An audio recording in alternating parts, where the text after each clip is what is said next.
Laksille Sakka, joka sisäterällä näppärästi pelaa palloa omille. Annila laukoo ja Annila laukoo maalin! Ensimmäinen lopulta saa vapaalyönnin omalle joukkueelleen.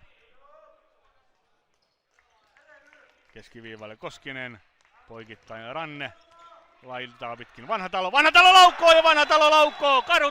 Hofström sisäänlyöntiä antamaan. Keskisektoriin yrittää Aarniolle, mutta siihen pääsee Karhut väliin. Vanhatalo riistää pallon, irtopallo ja pallo lopulta. Rauhoittaa tilanteen, löytää vasemmalta Pohjanmaan.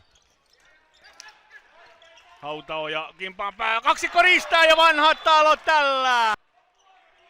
Omiin päin Arkkila, Skand, Kupela, Martikainen ja lopulta